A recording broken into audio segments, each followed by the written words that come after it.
Join me today for another BattleTech book review, this time Spanner in the Works by Micheal Stackpole.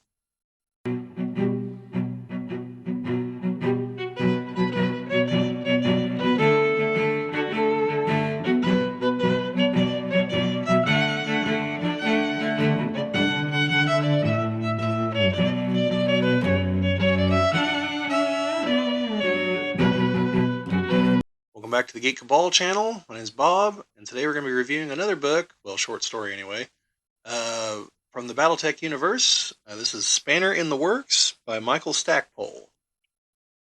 Now, this is a short story. It's 24 pages long.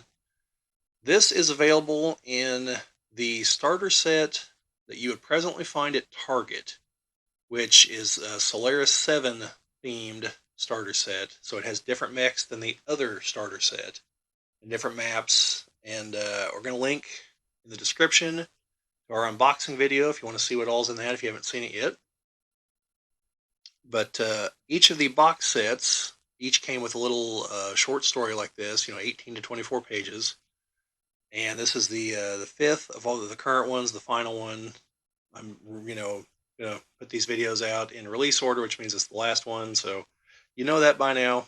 But anyway, Stackpole is a known writer beyond BattleTech. He's definitely done some Star Wars books. So he's a known sci-fi writer. But this book is pretty good. It actually packs quite a bit more plot than I would think was possible in 24 pages, but it does it.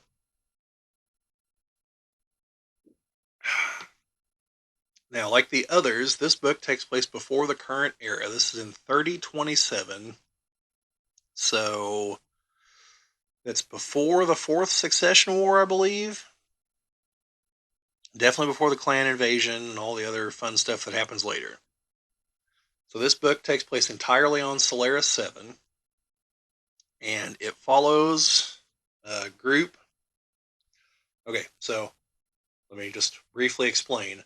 Solaris 7 is where it's in the Lyran Commonwealth, but it's where they have gladiatorial fights with battle mechs. Now, they also do like infantry and tank fights and things like that. The vast majority of these fights are not to the death. They're not supposed to be to the death, but, when you're using mech grade weapons, like, deaths happen.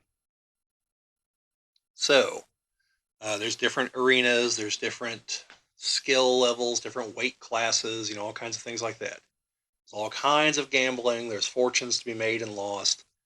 Now, part of the plot to this explains how the battles are also broadcast around the inner sphere.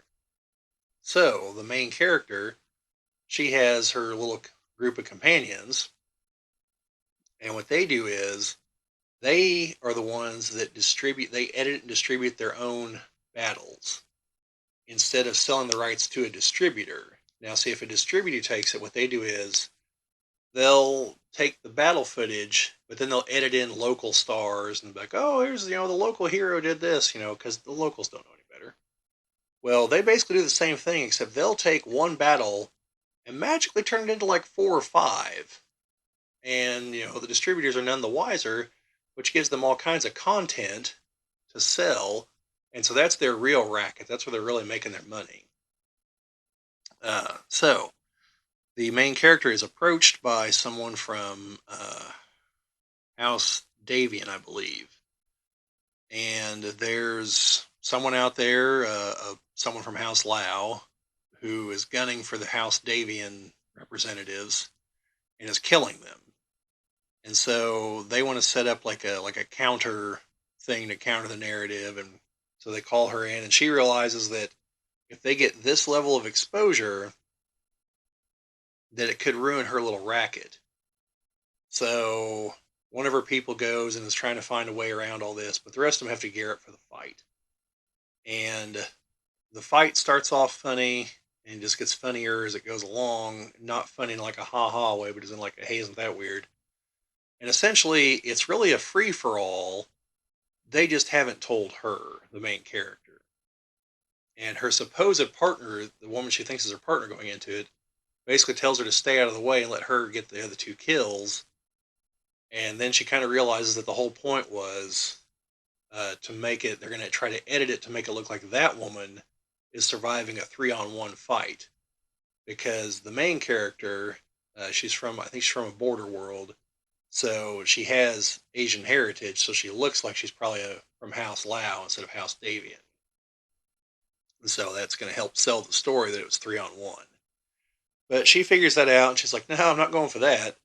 So she turns the tables. She ends up winning. The main guy that put it all together comes to her at the end. He's like, oh, yeah, I mean, we know you won, but where they were fighting is inside of a former factory. And he's like, oh, we got cameras everywhere. We can recut it to make it look like she won. It doesn't really matter. We're going to sell the story. Like I said, a lot of different angles, a lot of subterfuge, a lot of couple plots within plots, a lot more than you'd expect out of 24 pages. It's very well written, definitely worth checking out. Like some of the others, there are some artist depictions. Now, there are only 4 battle mechs in the story, so all 4 of them are pictured right here. Let's see if you guys can see that. Can't tell with the glare here on the screen. But they're all at the bottom of page 24. There's no glossary because this is, there's no clans, there's no weird speak, what all of it means. But definitely worth checking out. And like I said, the box this is from is presently at Target, and on the front features a rifleman fighting a centurion. I don't remember off the top of my head what the rifleman's called, but the centurion is Yenlo Wang, which is eventually piloted. I know Kai Allard Lau is the main, well-known pilot for that particular mech. So, yeah, it's just you want to see some of the political intrigue that could find its way onto Solaris 7, or if you just want to know how Solaris 7 works, this is a pretty good book to explain it. If you want to know what's else, like I mentioned at the beginning, you want to know what else is in the box set, we've done an unboxing of it. I linked it in the description.